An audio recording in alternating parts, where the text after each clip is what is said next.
You were one of 6 kids. Your dad, a military officer who actually once fought Ken Norton, said you used to tell your 3 older brothers, quote, "One day I'm going to be somebody. I'm going to be famous." What were you thinking then? Yeah, well, I don't know.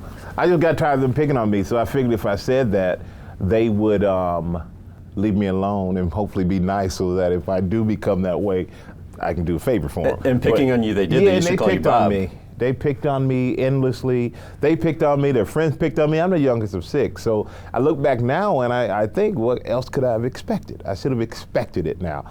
But it was... What did that nickname? Bob. Yeah.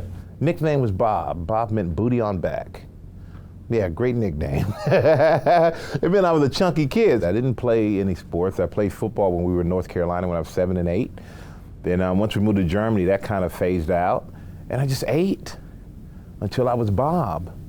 And that gave me the motivation and that like sparked something inside of me to change myself. You know, to change at that point, as much as it was physical, it was also mental as well, because still to this day I kind of see the Bob, and that's why I continue to work out and I continue to push myself. What do you mean? You still? I still see the big booty on the back, man. I'm still that how you say big bone kid, and I always feel like in my head I'm always fighting that. But I look back and I think that it was also a moment that changed my life, because had I not been told by one of my brother's friends what Bob meant, 'cause I thought it was cool at first. I got a nickname from my brothers and their older friends. If I didn't know what Bob meant, I don't think it would have made me start pushing myself and working out. I mean, I bought the Jane Fonda tapes, started doing Jane Fonda tapes, and Herschel Walker was University of Georgia. So I started watching him play, and then he wrote a book. And I started doing the Herschel Walker workout book. He came to Germany, into Heidelberg, the next town over, when I was 13. Went to see him at a photo op for Kodak. You know, I had a picture with him when I was 13 years old. And those are the things, I was like, that's what he did, and look at him. He did push-ups and sit-ups. I can do that. I don't have to go to the gym. I don't need equipment. Jane Fonda tape, thank goodness we had a beta VHS. Pop that sucker in, and I would knock that stuff out.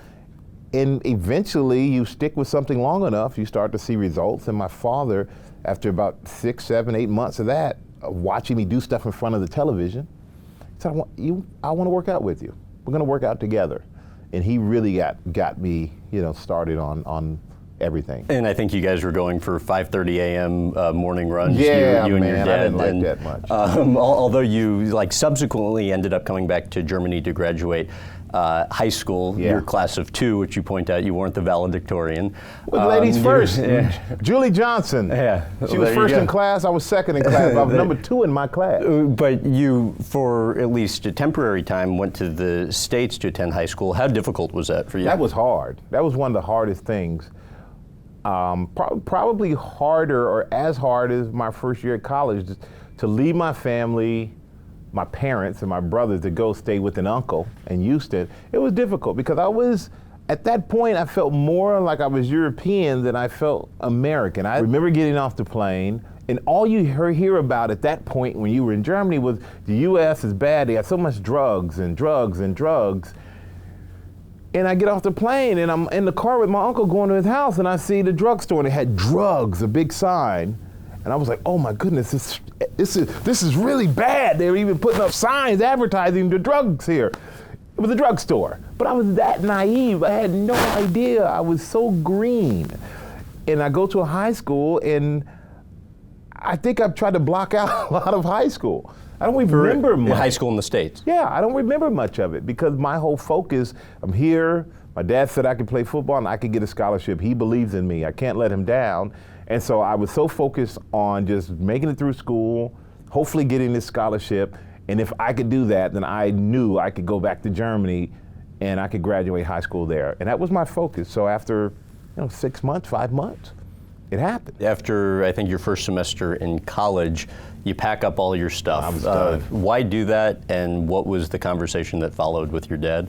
Well, when I left college, I packed up everything. I packed the light bulbs out of the lamps. I wasn't going back. I went back to Germany for Christmas, and school had started back after the Christmas break for like a week or so.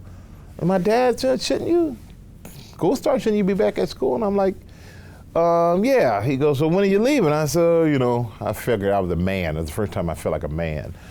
And I think I was 17, 18 at the early 18 at the time. I go, I'm not going back. Gotta let my voice get deep. And he said, well, what are you gonna do? It's like, well, I'm gonna stay here and I'm gonna get a job. And he looked at me and his voice got deeper than mine. And he goes, what are you gonna do? And when he said that, I said, oh, I can't stay here. I can't stay here. I know I gotta go back. It was seriously just a challenge with those simple words. And I realized at that point, you have an opportunity, you're gonna go back. And when you go back, you could either sit there and pout, or you can go back and you can go all out at everything you do, because you're gonna do it anyway. So why go there and just go through the motions and be average? Everybody can go back and go to school. Anybody can go back and play football for the most part if they're athletic enough, but how many actually put in the work to try to be great at something? It just because they should. Got to put in the same amount of work basically anyway. And that was a motivating factor. When he told me that, it was life-changing. Mom and dad can't take care of you forever. You remember what you were doing Easter 1990, Thanksgiving 91, 92? Easter 1990. You're at college, everybody was going Oh, home for I remember that. holidays, Yeah, and it was just man, Michael. This is by like himself. sad. I've lived a sad life, Graham, and you're bringing that out. No, I mean, it was yeah. tough for No, it was a tough. while And I for say you. that. I say that Yeah. jokingly. I've lived far from a sad life. Yeah. But I remember everybody's at home. Easter break, and everybody goes home. My parents are in Germany. They didn't have the money to fly me back and forth for Easter, for Thanksgiving. If I was lucky, I went home for Christmas and maybe the summer. And I remember being at school. The entire dorm is empty, and it's just me. And my roommate, he had these shoes where they make you run on your toes. They're like, they're like a platform that high, and you get in them and you can jog and you can jump, and supposedly it builds up your calf muscles and all that. I would put those things on and I would just go running, I would work out, and it was like this time by myself. I had no choice but to be by myself. But it was, do something. Just don't sit here and be idle. Don't sit here and feel sorry for yourself. But I didn't have the opportunities to like go home and do all those things. So I tried to make the most of the time that I had to try to, get rid of some of the loneliness of being there by myself. But at the same time, when I look back in my life and where it's led, all those little moments like that led to something that has helped me, or when I look back, I could see where those things have propelled my career in some way, shape, or form. So the Cowboys told you they were going to draft you. They Obviously lied. didn't end up working out that way. You fall to the second round. They Get lied. drafted, and your boy Jimmy Johnson. But He you end up lied. and he's said as much to you, I think. But you end up getting drafted in the second round by the Giants. New York being a bigger and colder city than you ever wanted to go to. Yeah. Not to mention the fact they had the legend Lawrence Taylor already in your position. What do you remember from your first experience actually visiting New York? Scared to death. I remember flying into Newark, and it looked so industrial, and you're going, oh boy, I heard, I didn't know that wasn't New York. I was like, okay, this looks rough and tumble. And then I end up in the city, and I remember being in the car. The taxis are driving crazy, the horns, there are people everywhere. And I thought Houston was fast. I was in Germany. I thought Germany was great. Then I moved to Houston, and by the time I left college, I felt like, I got this Houston thing down. Yeah, this is good. This is a fast city, but I can keep up with this.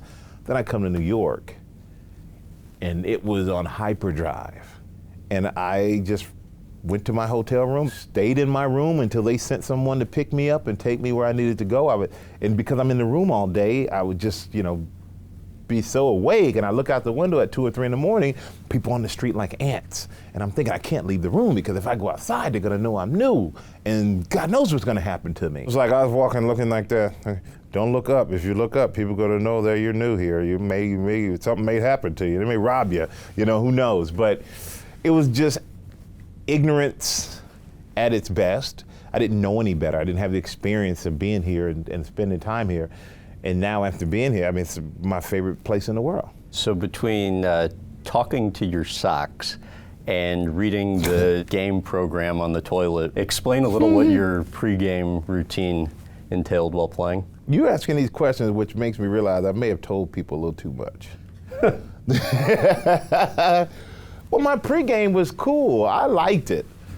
Apparently. I had a whole routine of doing stuff. Everything was in a certain order. Get there at a certain time, look at my uniform, put things on in a certain order at a certain time. Everything was perfectly timed out. And one of the things is I would look at my socks and kind of, not verbally go, hey, which foot do you want to be on today? Like, I didn't speak out loud to my socks because my teammates would have thought I was nuts. But I would look at my socks and I would go, which one would you like? Which foot would you like today?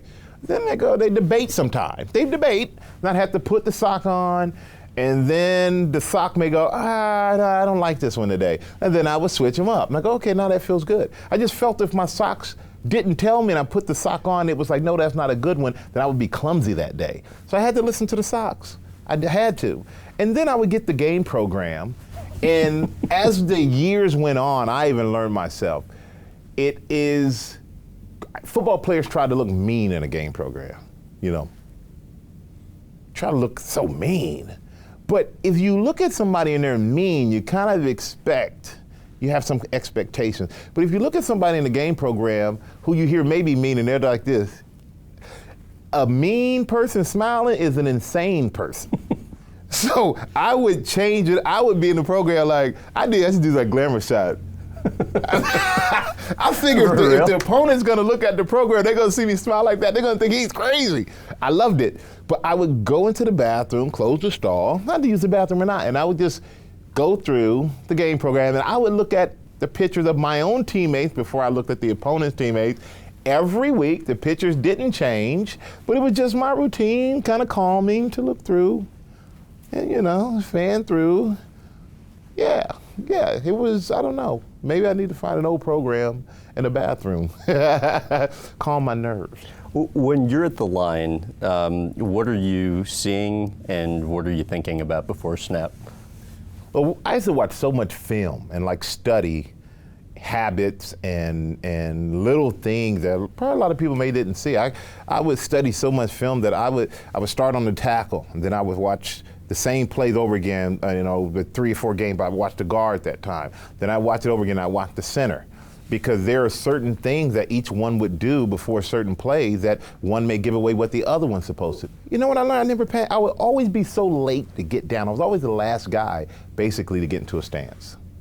And the coach used to start yelling, Michael, you need to get down. And I would wait till the last second to get down because I'm watching where everybody lines up. If anybody moves, because I've already watched enough film to know, well, if he is there's only certain things that he can do. If he's here, then I know he can affect me in this way. If this tackle's here and his foot is cocked a little bit with the heel to the inside, then he's probably pushing off to go down. If his heel is straight up, he's probably dropping back for a pass. If his heel is closer to the ground, he's probably coming at me in a run. And then a tight end, if he's a little tighter, if he's a little looser, it's a double team. It's not. I would sit there and look at everybody and dissect. And then at the last second, I'd get down and I'm ready to go. But I used to love to dissect the play, and it made the game easier because I knew there were certain plays. No way this play is coming towards me. All I got to do is seal off the backside. So don't even waste the energy exploding off the line and then got to gather yourself because you're out of position because you really need to go that way. I was able to ease off and just shuffle down the line. It saved a lot of energy so that I was able to be a little bit more explosive later in the game because I knew where to conserve and then where to go all out. Describe how you would basically go deaf when you got to the line. Well, you don't hear anything. You're so focused, and this is so great now for me because it let me know whenever you really want to focus on something, you can shut out everything else. You're on the field, you got 80,000 people screaming. They're screaming, and the second they walk up to that line, and you just start looking at things, and you put your hand, I don't hear anything. I may hear you breathing across from me. I may look at you and smile at you. And sometimes I would say, they're gonna run it right here, or they're gonna run it the other way. And I can hear the quarterback, and I can hear the linebacker from my team who's calling the plays. Or I can hear myself talking. I can't hear one fan.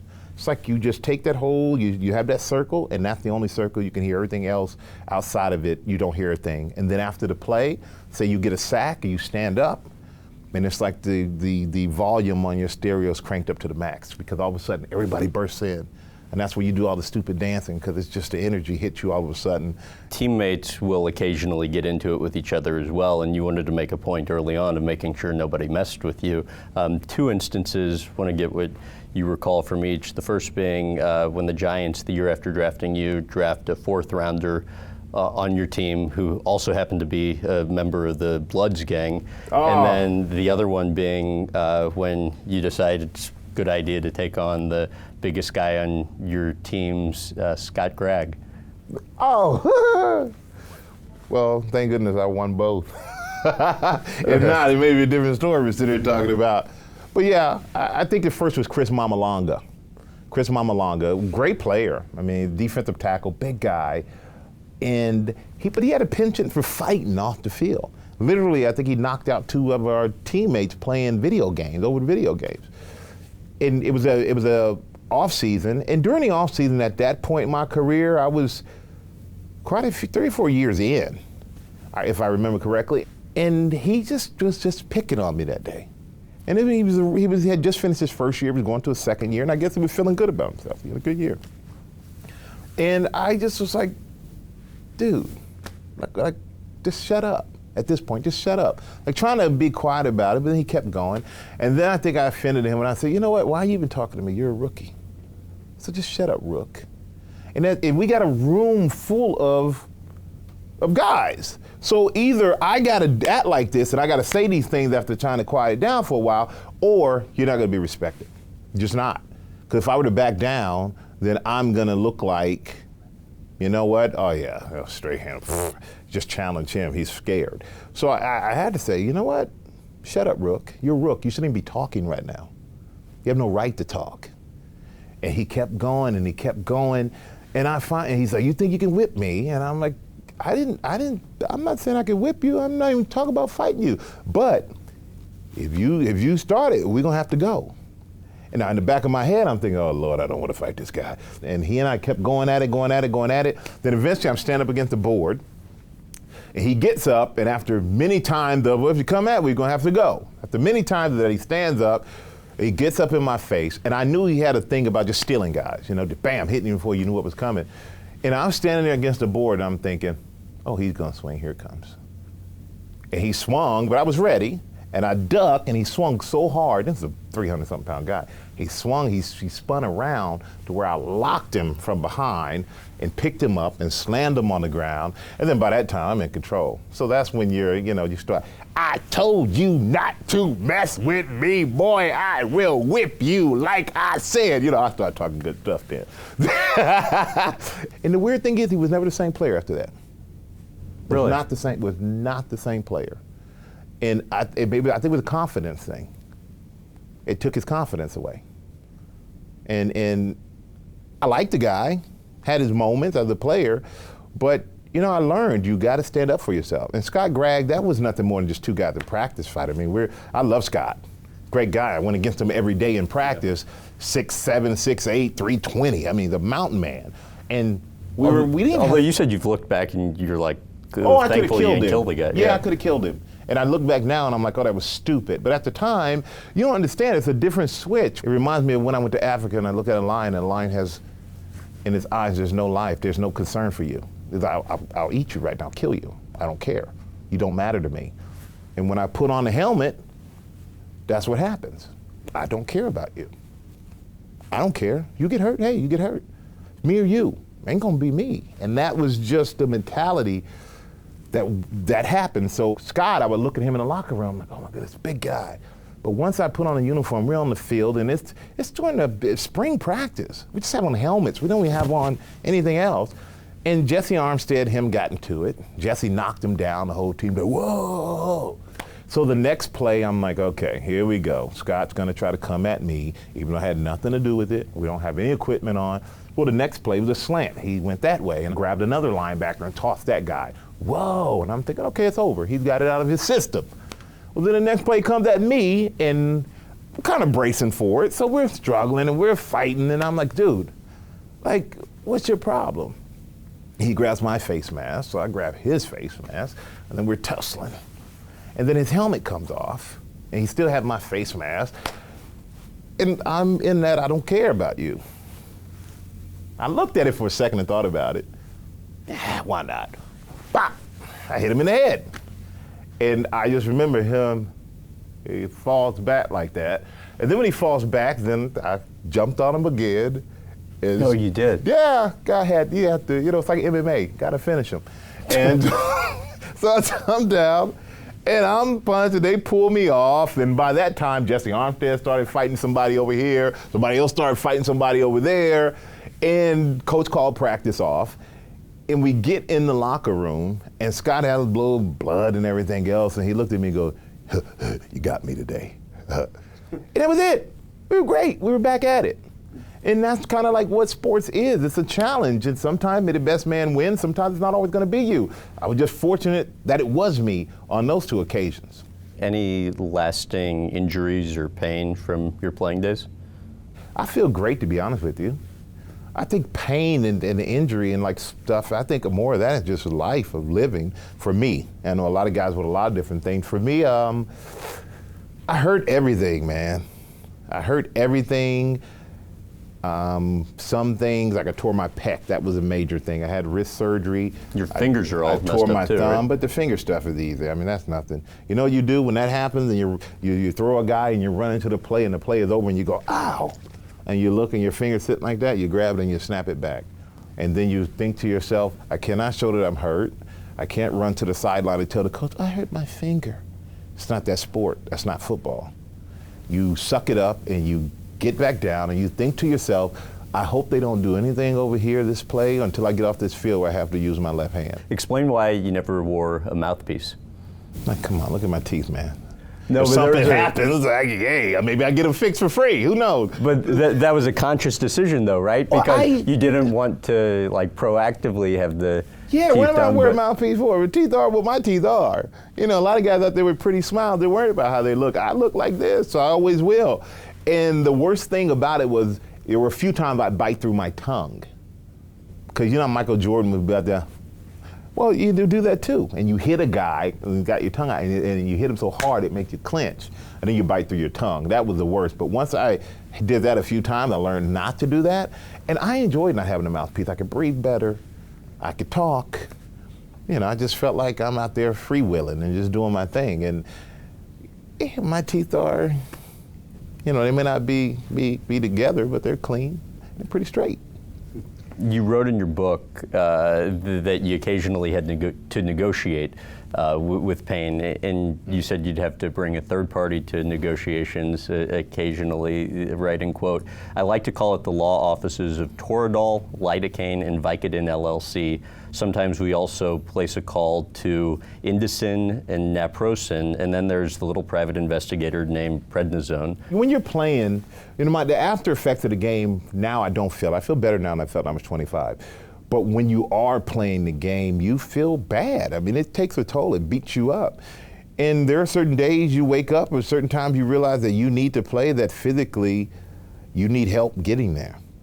And I wasn't a big guy on, you know, Percocets and all these other things like that. I only did that only if necessary. Toradol, only if I'm in the middle of a game and I hurt my back and I can't walk, but yet I remember I hurt my back one game, Keith Hamilton tore his Achilles. And we're both in the locker room, game's going on out there, and Keith looks at me and he goes, hey man, because we were the vets. One of us got to get back out there. And I'm looking at him going, well, basically you're telling me that I need to go because you tore your Achilles, and I know you're not going back out there. So you know what, I'll take a Toradol shot. I'll take that for the guys so I can get back out there and play and try to help this team win. That's what you did. And I never did anything. I was never forced to do anything. I always felt like I did what I wanted to do. But the biggest thing that the thing I probably took the most was Indocin or Naproxen. And I would take my 14th year in the league, I would take it on Friday through Sunday. Then year 15, I pretty much had to take it every day. And after playing a season like that, I realized I don't want to take this stuff every day. I mean, thank goodness we won the Super Bowl, because you got a long life to live after football. I never understood guys or people who were so willing to sacrifice with steroids and all these things that are tearing your body apart for such a short period of your life. I want to live and have a good life afterwards. That's a life that have a good liver and a good kidney and all these other important parts that you need to survive. I know you're rightly proud of the fact that you spent 15 years with the same team, began the career as a starter, finished as a starter with the Super Bowl championship. But there was a conversation with your dad that you had, I think, after winning the championship, that made you realize, hey, I actually don't want to go back for another year. Well, it's weird because I don't cry at much, but whenever there's a story of in sports or like or any type of story where you make your parents or you make somebody proud of you, then those get me. And I'll never forget watching the movie Babe, and the pig wins the show. And the pig is basically looking at the farmer like, what's next, what's next? And he goes, that'll do, pig, that'll do. That's what I keep done it.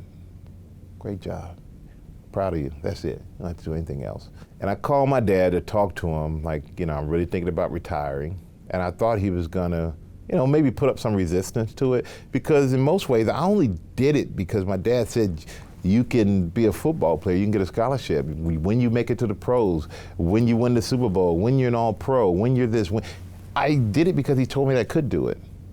I didn't necessarily do it because I cared about being famous or any of these things, because, I want to make my dad proud. And I remember starting out the conversation, my dad pretty much said, you know what, you don't have to say anything else. I think you should. You prove it. Nothing else for you to prove. And when he said that, I almost about to cry right now, man. I felt like that pig in Babe. I did. I made you proud. Nothing else I can do in this job, this profession, to make you proud. And that was it.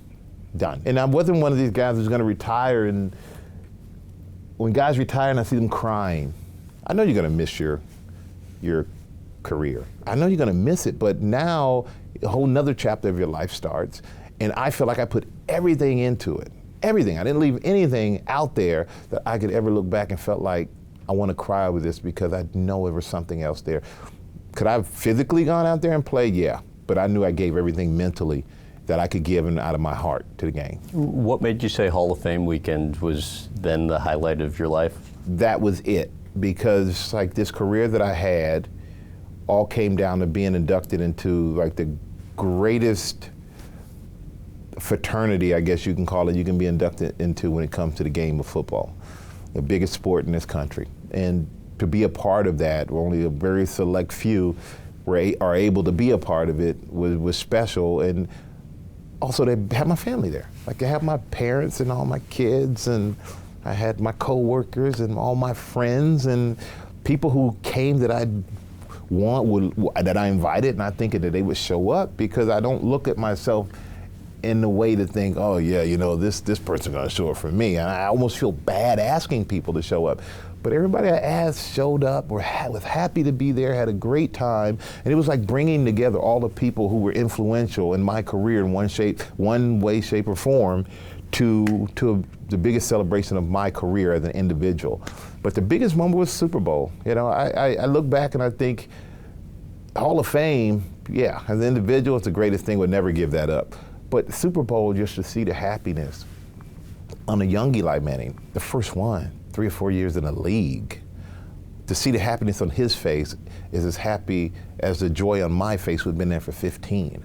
And this is something that we can share with these guys, and this is so special, and it still is to this day, because we all still talk. We're on group text, It's like that's a family and a bond that'll never be broken, because we accomplished something together that you need each other to do. And it's special when you do something that involves everybody else. And the Hall of Fame being an individual honor doesn't happen without Keith Hamilton and Jesse Armstead and Jason Sehorn, and even a guy came in with like Marcus Buckley and all these guys that were big parts.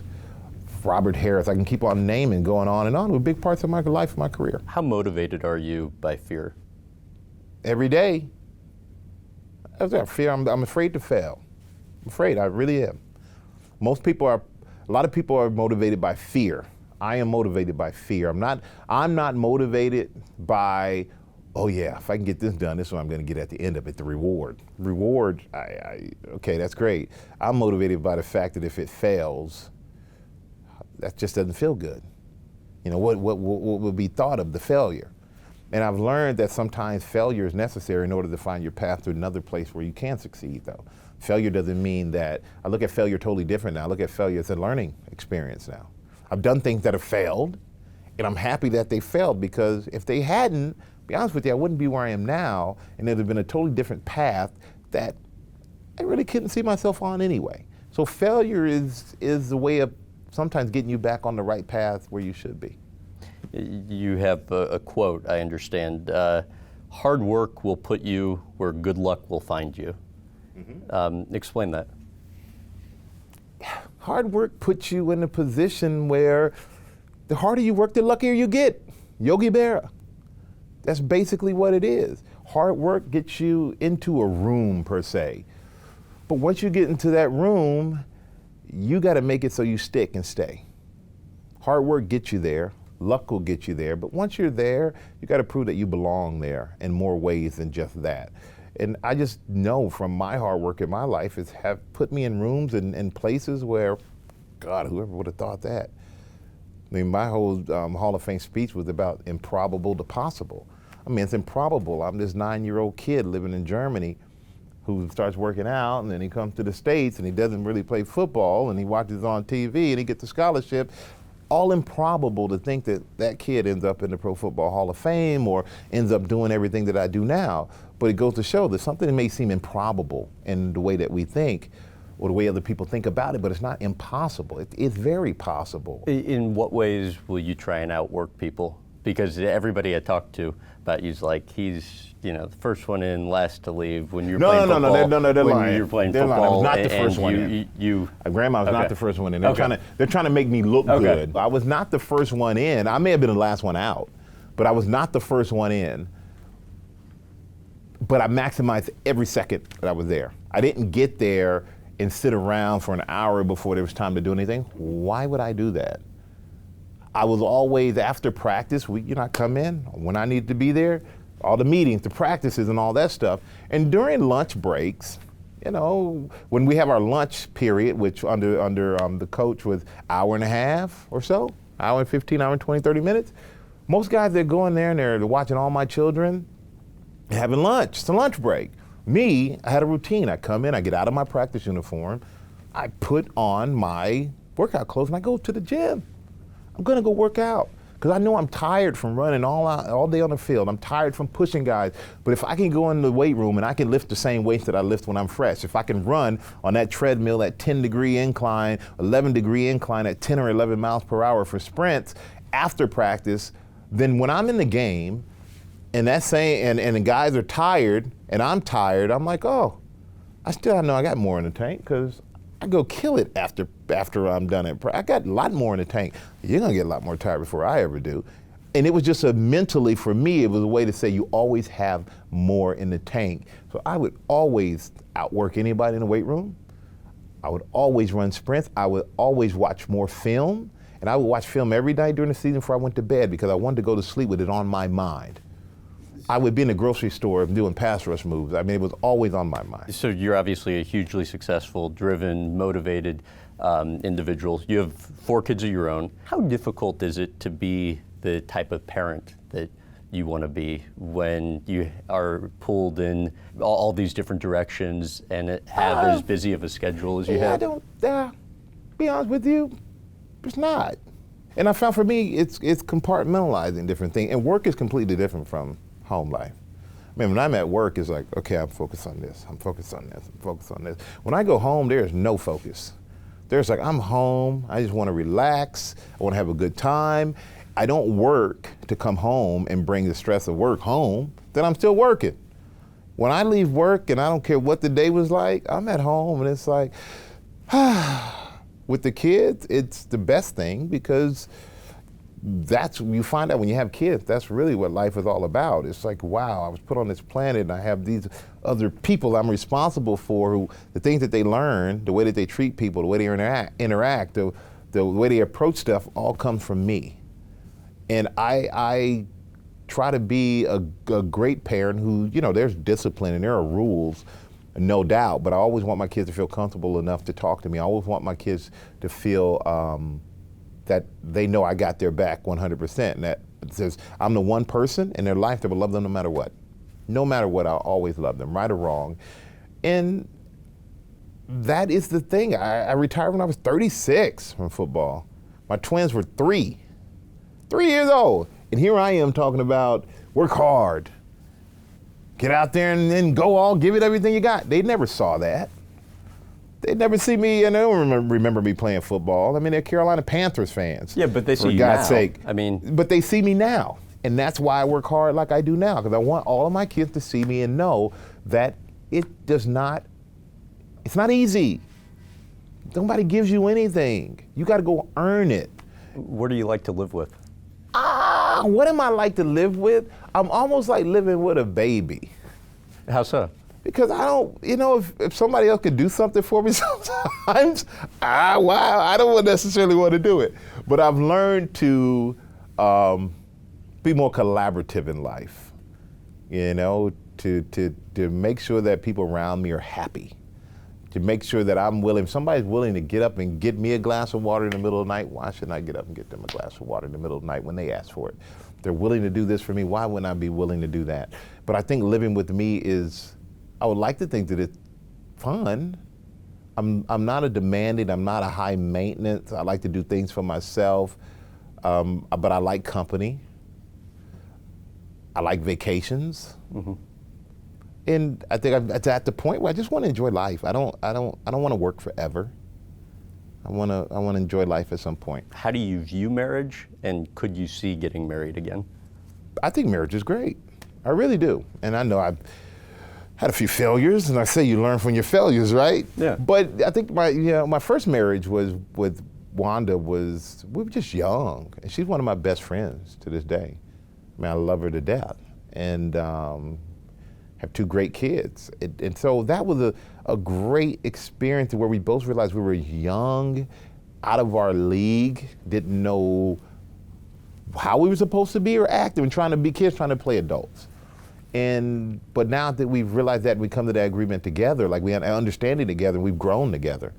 And then my second marriage, that one was probably definitely not the greatest experience, but I did learn a lot from that. And I ended up with 2 incredible teenagers right now, which scares me to death, girls. But I love marriage. I like companionship. I'm not against it at all. Would I ever get married again? I'll never say never. I'm not going to be so bitter to go, oh yeah, I got divorced and stay away from marriage. No, I'm not that guy. How aware were you of what you wanted to do post-football? A little bit. As far as commentating, I started doing stuff a long time before I retired. So I kind of knew, and I was getting a sense that I could be in that business. I got called from, Nate, the head of a network, who wanted to have breakfast. And I'm like, well, let's go and have breakfast with me. And I sit down with him, and he goes, how long do you want to play football? How much longer do you want to play football? And I'm like, oh, wow, okay, I never thought about that. And then he goes into why he asked me that question, which was for a commentating job.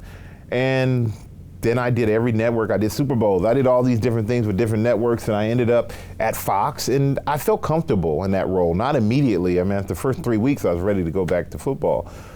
But I realized I could do that for a long time. And everything else just kind of happened. I've always been like someone who's looking for, something else. Always trying to keep busy. Football's 5 months. And then it's 1 day a week, basically, on Fox. So I needed something else to get busy, and now I'm busier than I've ever been, even when I was playing football. Really? Yeah, oh yeah. Why decide to start a management and production company? Because it's fun, it's interesting. And I have an incredible partner. I mean, Constance Schwartz is my sister. I've known her for 24, 25 years. And the most incredible partner you can have, and a partnership you can have. And the way that it works, I mean, it's so interesting to have somebody who has a career, who has a place they want to go. And then you sit there and have to try to figure out the pieces to help them get there. And I love being able to, help people get places where they want to go, because I was that person who was hoping to get somewhere and had to pick and choose the right pieces along with confidence to make it happen. And to be a part of someone else's career like that is special. I mean, it's a lot of trust involved in that. What do you think you've learned so far in building the company? Man, I think the biggest thing is there are so many avenues and so many different things that you can do. You always be open. The thing I learned the most, always be open to different opportunities that may seem a little unconventional, and always listen. We get so trapped into thinking, I'm running this and I'm successful and I'm the boss. You don't listen to everybody around you. And now when you're at my age and you have kids who you work with who are in their early 20s, I don't know how a lot of this new modern age stuff is. To be honest with you, I'm not that interested in it, but they are. They're the future. So you listen to everybody. Don't cut people out because you think they're too young or they just don't know what they're talking about because they haven't been in this business as long as I have. You always have to be open to ideas, to people. That's how you get better. That's how you expand. That's how you stay current. That's how you innovate. And I think that's the one thing I've learned. The one thing we try to do our best at is making everyone feel included in our business, make everyone feel valuable in our business, and let them know that we value their opinion and that it does count. Where would you like to take the company long term? Long term, oh man. I think for right now with my personal stuff that we do between GMA and $100,000 Pyramid and the clothing company at JCPenney and the production company, all the Joker's Wild we do with Snoop, we want to just grow it. And then with Wiz and Tony Gonzalez and Dion and Aaron Andrews and Kurt Menefee, we want to just build businesses. We want to build businesses off of who they are, things that are organic to them. We don't do it for money. We don't do things for money. You can have your client, somebody can write them a big check to do this. If it doesn't fit them, we won't do it. And sometimes it's hard to understand, even for the client, because sometimes I was that client. They go, Con, it's a lot of money. But if they don't get paid, we don't get paid. And we always try to we always make sure their best interest is what we're after, not our own. And I think when you do that, you build friendships in a family environment, which is what we have at our company. And that's what we always hope to maintain. How long do you want to work for? I don't know. When you do something repetitively, I don't care what it is, and it's the same thing, it can become the same thing. And I don't want to lose gratefulness of being there and being a part of something. So I'm a big believer in football. When it was done, it was done. I could have played a few more years. They wanted me to play. They doubled my salary the next year. I said, no, I'm good. And one day I may be like Forrest Gump when he's jogging. And then he just stops and they got all these people behind him. And they go, he turns around and says, I'm going home now. And they're like, what? That's it. That's me when it's over. Well, I was going to say, turn around and go home. Because you kind of said that to me a couple of weeks ago, but then I was talking to a couple of your friends who said, for him, retirement is more a dream than reality. I had a conversation last night at dinner with a friend of mine. We have a little bet. I'm not going to tell you how many years we bet on, but we have a little bet about how long I'll work. At some point, you got to look back, and I love my life and I enjoy my life, but at some point, my kids are in college. I want to be able to go to college. I want to be able to say, yeah, let's take a trip. Not, I got to get this vacation time off. Well, there's a game on Sundays. I can't. I want a life where there's some freedom at some point. Is it in 2 years, 3 years, 5 years, 10 years, 15, 20? I don't know, but I guarantee you this, I'll be off TV before a lot of people are sick of seeing me on TV. You were guest hosting an episode of Live, actor Channing Tatum's on. What about what you did got you the job, and how did you find out you actually got it? Oh boy, the first time I did that show, I was scared to death. And then by the time Channing came on, I had done a few, and I had nothing to lose.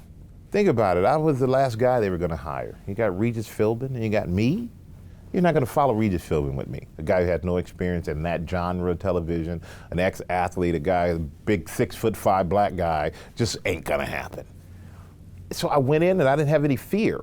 So when Channing came on for Magic Mike, I was the day before, I'm like, Channing's coming off of Magic Mike. Maybe I should say, I'm the real Magic Mike, and I should rip off and do a striptease, just joking, just like that. I throw it out into the room, and the producer's going, would you be willing to do that? And I'm like, yeah. I didn't think they were going to be able to pull it off. I'm like, no way can make pants that quick, that tear away. I forgot, they have costume departments on television. So they made the pants, they did all these things. The next day, he comes out, and I just go back and I change it to those pants, and it was like, here we go. And you just got to do it. Those are things I would never do if it weren't for that show and on the show. There's things I do on TV I would never do anywhere else. How did you find out you got the full-time?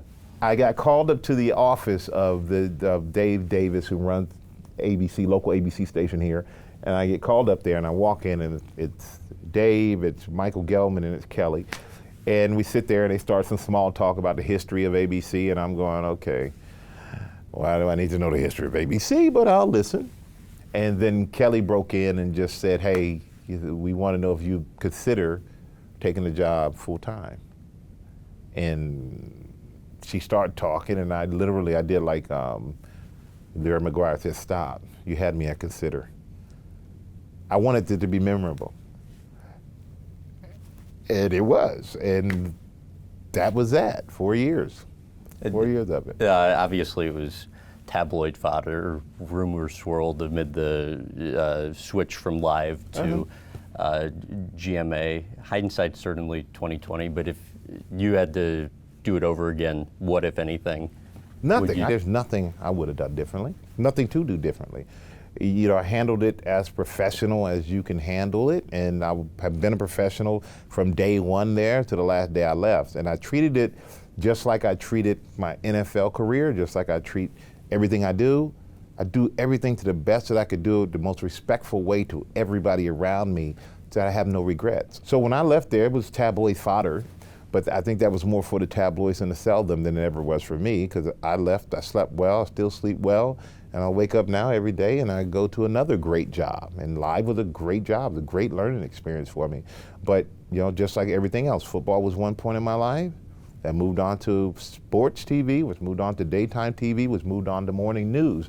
And I have the opportunity to do something that most people don't. I get a chance to evolve, to do different creative things. And one day I may wake up and morning TV may not be there.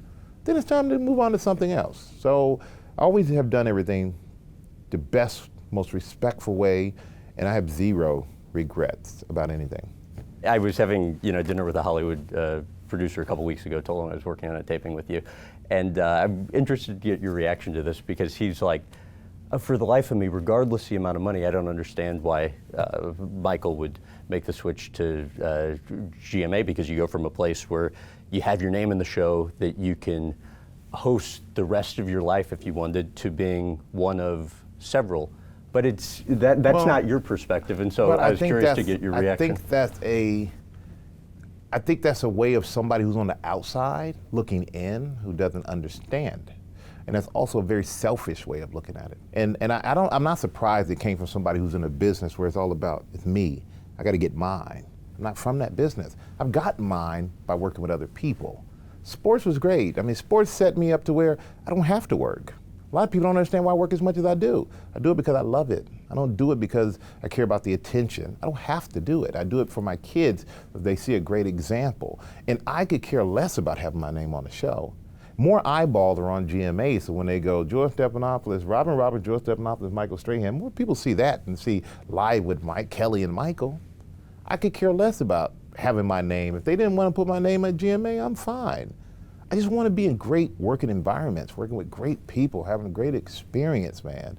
And a lot of people think, oh, why would he leave? He wants to host that for the rest of it. Who wants to host something for the rest of it? I don't want to do that forever. No. People get so complacent. It makes me sick that someone, think, well, you got a good job, you just got to keep it. Religion of sports, how did it come about?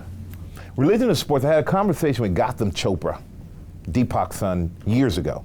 Met at a diner in LA, and mutual friend of ours connected us, and we're just sitting there talking and eating, and a friend thought there was something that we could work on together, and Gautam brought up religion of sports, and explained the whole thing to me, and I was like, you know what, that's fantastic, really amazing.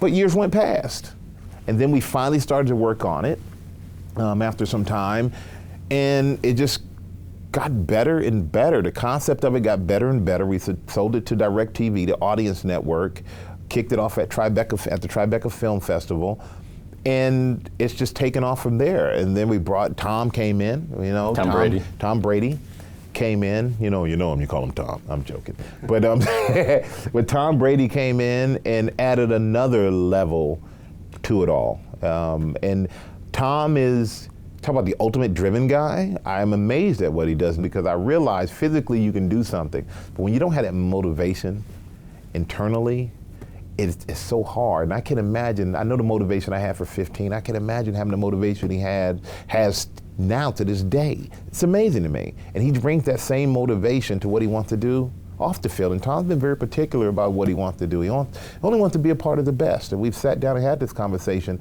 about religion and sports and what we do. The content, everything we do has to be the best. It has to exemplify the people who are involved. And none of us are involved in anything that we don't want to be the best at. And we all have become this incredible team and put together incredible pieces in 2 years on DirecTV, and hopefully more. And then we had the Tom versus Time series that has been gangbusters for Facebook, and one of the most interesting things I've ever seen. And we're going to continue to grow this business, continue to roll it out, and hopefully continue to bring everybody a lot of great content.